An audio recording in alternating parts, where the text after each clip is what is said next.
오늘은 교회력으로 연중 12주일이지만 또 오늘은 다 아시는 대로 한국 전쟁이 발발한 지 73년이 되는 해입니다. 다시는 이 땅 위에서 그런 전쟁의 비극이 생기지 않도록 함께 기도하고 또 그리스도인들과 교회가 세상의 평화를 위해서 일할 수 있도록 위해서 기도해 주시기 바랍니다. 저도 개인적으로는 저희 아버님이 고향이 개성이세요. 이북에서 전쟁이 일어났을 때 혼자 홀홀 단신 남쪽으로 내려와서 실은 북쪽에 가족들을 두고 있으신 분이신데, 물론 아버님은 돌아가셨습니다. 전쟁의 상처가 아직도 우리 안에 많이 남아있는데 아픔을 가지고 있는 분들에게도 큰 위로가 함께 하시기를 위해서 기도합니다. 오늘은 저희가 들은 말씀이 가끔 저희 교우님들은 그냥 보통 장로교나 이런 데를 가면 목사님이 그날 성경 본문을 선택해서 설교를 하니까 이 성경 본문을 선택하면 좀 우리가 마음이 불편해질 거야 하는 것들은 이렇게 좀 건너뛸 수가 있는데, 저희는 교회력으로 매주 읽어야 되는 성서 본문이 정해져 있기 때문에 건너뛸 수가 없어요. 근데 어떤 본문을 읽으면 마음이 좀 불편해지는 본문들 있잖아요. 정말로 가족이 원수다. 왜 가족이 원수라고 그러시지? 십자가를 지고 나를 따르라. 이런 것도 참 우리의 마음 안에 좀 불편함과 도전을 주는 말씀이죠. 성공회에서 우리가 기념하는 성인들이 있는데 저희 성공회 신자가 아닌, 성공회 목회자가 아닌 분들이 몇 분 계세요. 그분 중에 한 분이 우리가 잘 아는 마틴 루터 킹이라고 하는 미국 침례교회 목사님이고, 또 한 분은 독일 루터교회 목사님인 디트리 본헤퍼라고 하는 목사님을 우리가 기념하고 저희가 추기를 지켜서 함께 두 분의 신앙을 기리게 됩니다. 오늘 저는 그 디트리 본헤퍼 목사님이 쓴 책 중에 나를 따르라 라고 하는 제목의 책이 있는데, 이 책은 제자도와 관련돼서는 이렇게 현대 그리스도인들에게는 고전이 된 책이에요. 우리가 제자가 된다는 게 뭐지 하는 것들을 고민할 때 사람들이 제일 많이 언급하는 책 중에 하나가 나를 따르라입니다. 이 본헤퍼 목사님은 실은 저희 성공회랑 많은 인연이 있으세요. 이분이 쓴 아주 유명한 책 중에 하나가 시편 묵상이라는 책이 있는데, 그 책도 영국에서 이분이 부활 수도회라고 하는 우리 성공회 베네딕트 수도원에서 머물면서 매일 수사님들하고 기도를 하면서 시편을 아침 저녁으로 묵상하면서 이 시편을 묵상하는 게 이렇게 훌륭한 기도가 될 수 있다 하는 것들을 깨닫고 시편 묵상이라는 책을 쓰셨죠. 나를 따르라라고 하는 이 책도 디트리 본헤퍼 목사님은 28살인가 독일에서 신학 박사 학위를 받으셨어요. 거의 있을 수 없는 아주 어린 나이에 천재적인 두뇌를 가지시고 신학적인 능력이 있는 분이어서 박사학위를 받고 너무 훌륭한 신학자라 미국에서 초빙을 해서 미국의 신학대학 교수로 가서 가르치고 있었습니다. 근데 자신의 조국인 독일에서 전쟁이 일어난 거예요. 히틀러가 전쟁을 일으키고 나라가 굉장히 힘들고 어려운 상황에 처해 있는데, 나는 이 미국에서 이렇게 잘 나가는 신학 교수, 세계적인 신학 교수들이 다 이분을 굉장히 아끼고 사랑하고 주목을 했는데, 내가 이 명성을 계속 유지한 채로 이 미국에서 계속 학생들을 가르치는 것이 맞나? 하느님의 뜻인가? 아니면 내가 조국으로 돌아가서 고통받는 우리 조국의 이 전쟁광, 이 히틀러를 어떻게 이 권력에서 끌어내리는 운동에 내가 참여하는 것이 옳은 것인가 하는 고민을 하다가 조국으로 돌아가기로 결정을 하고, 조국으로 돌아가는 길에 런던에서 잠시 머물렀어요. 미국의 런던에서 머물면서 거기서 쓴 책이 나를 따르라라고 하는 책인데, 이 책은 자기가 조국에 돌아가서 겪게 될 박해, 사람들로부터 받을 박해를 염두에 두면서 내가 그리스도의 제자로 산다고 하는 것이 무엇인지를 묵상하면서 쓴 책입니다. 본헤퍼 목사님은 독일로 돌아가서 결국은 히틀러를 암살하는 계획에 참여를 했어요. 근데 실제로는 시도도 못 해보고 체포가 돼서 감옥에 잡혀서 결국은 감옥에서 2차 세계대전이 끝나기 바로 며칠 전에 형장의 이슬로 사라지게 됩니다. 사형을 당해서 돌아가셨는데, 이분이 사형당하기 전에 감옥에 함께 있던 그 동료들에게 마지막 인사를 남기고 가요. 내가 이제 형장에 들어가서 죽게 될 텐데 여러분들과 마지막 인사를 나누는데, 그 인사말이 아주 짧은 인사말입니다. 이제 마지막입니다.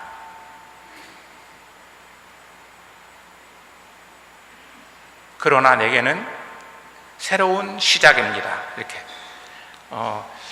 이제 마지막입니다 하는 말은 실은 죽으러 가는 사람이 할 수 있는 말이잖아요. 근데 그러나 내게는 새로운 시작입니다, 이 말은 실은 쉽게 할 수 있는 말이 아니죠.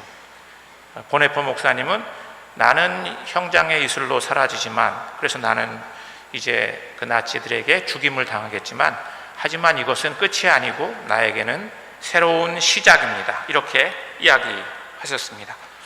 저는 이분의 그 마지막 인사말을 들을 때마다, 그 묵상할 때마다 무엇이 이 보네포 목사님으로 하여금 이렇게 나에게는 새로운 시작입니다 이렇게 사람들에게 이야기할 수 있었을까 하는 묵상을 종종 해보게 되는데, 제가 그분 책을 읽다가 이게 답이길 수 있겠다 이런 구절을 하나 발견한 게 있어요.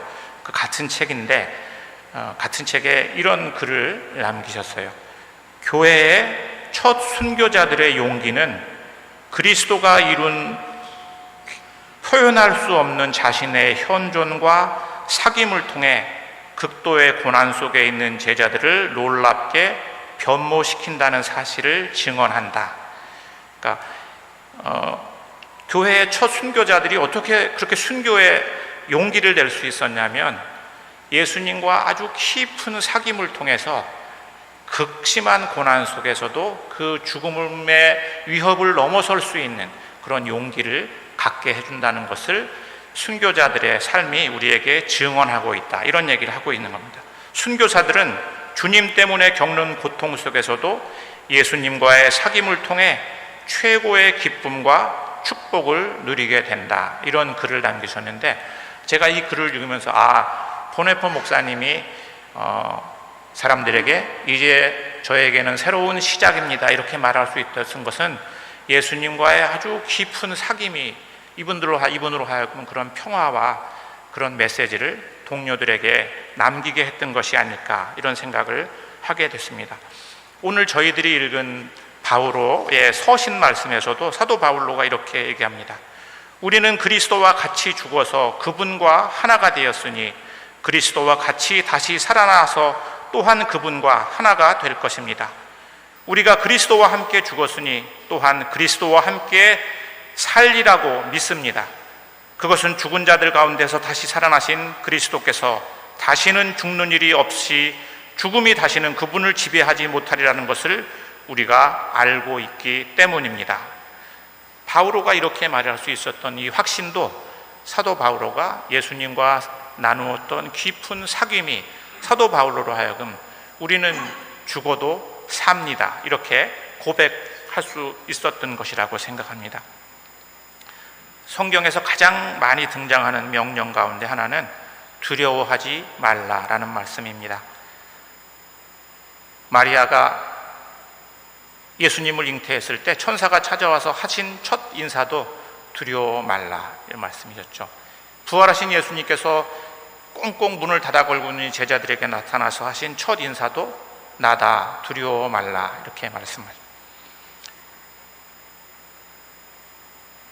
오늘 이 말씀, 우리가 들은 복음 말씀은 박해받고 있던 교회, 또 박해받던 제자들의 상황을 염두에 두면서 저희가 들어야 하는 말씀입니다.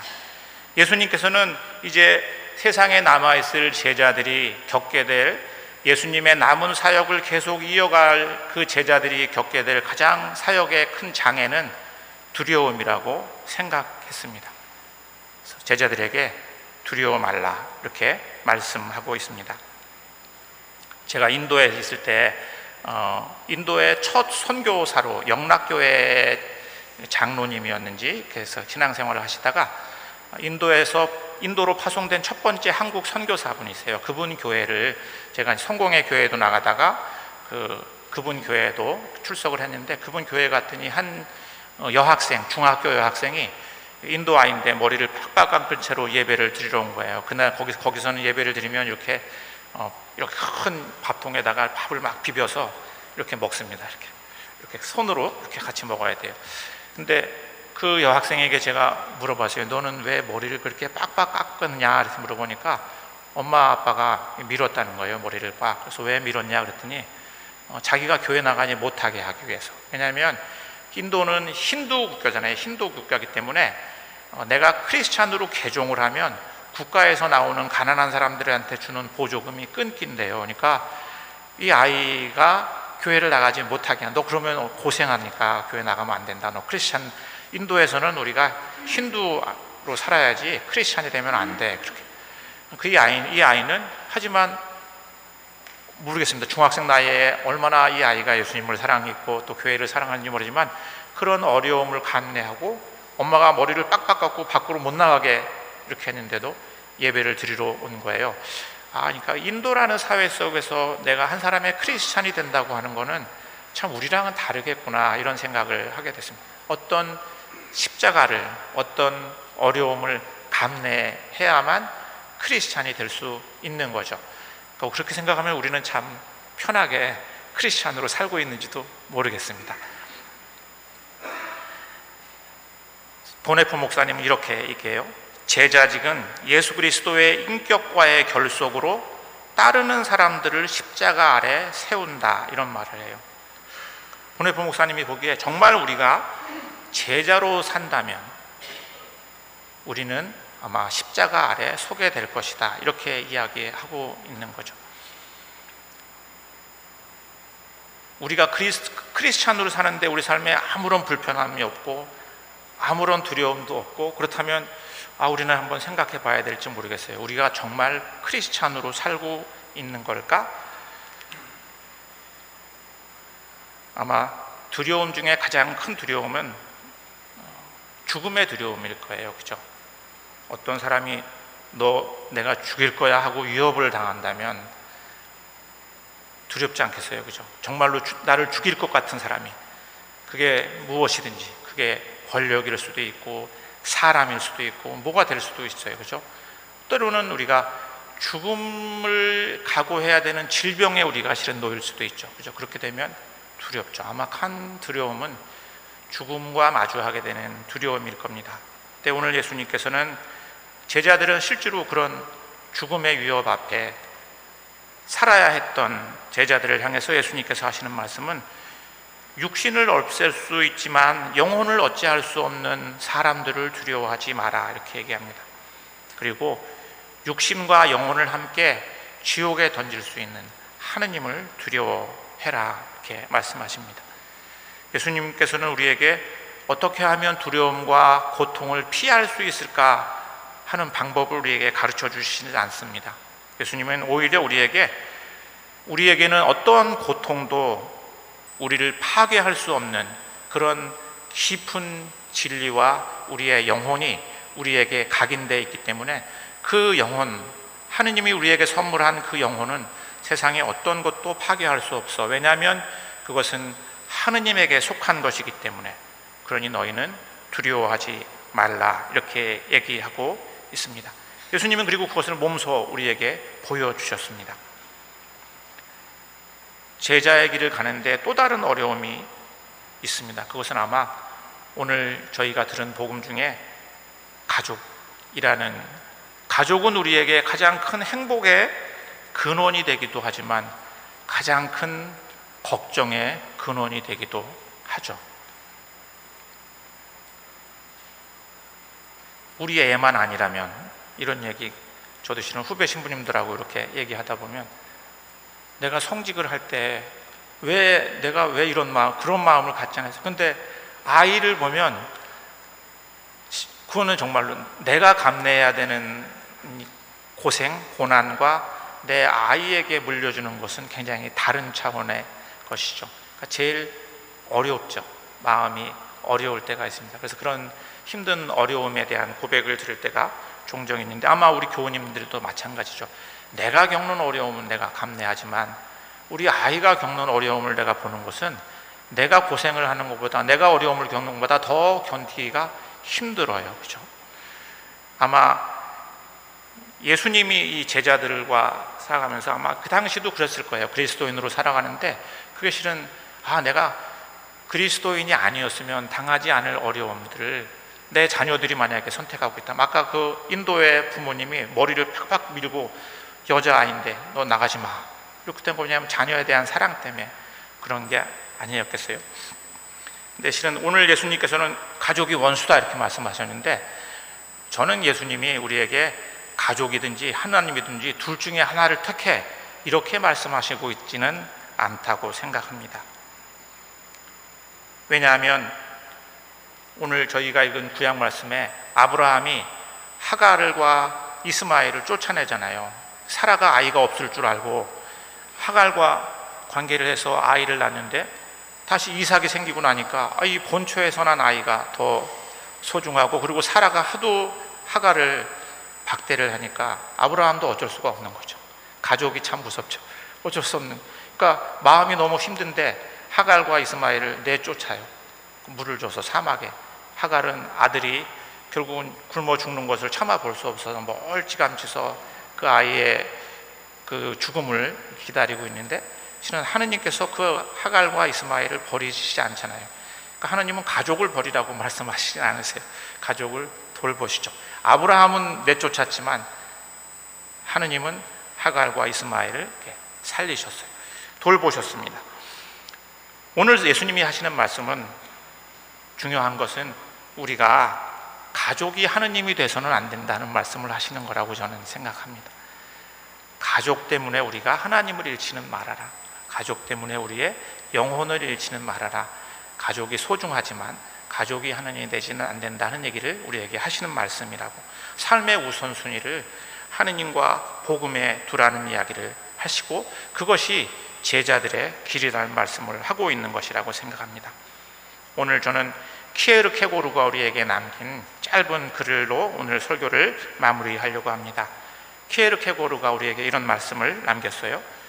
살아계신 그리스도가 없는 그리스도교는 반드시 제자직이 없는 그리스도교로 남게 되며, 제자직이 없는 그리스도교는 언제나 그리스도가 없는 그리스도교로 남게 된다. 성부와 성자와 성령의 이름으로 말씀드렸습니다. 니케아 신경으로 우리들의 믿음을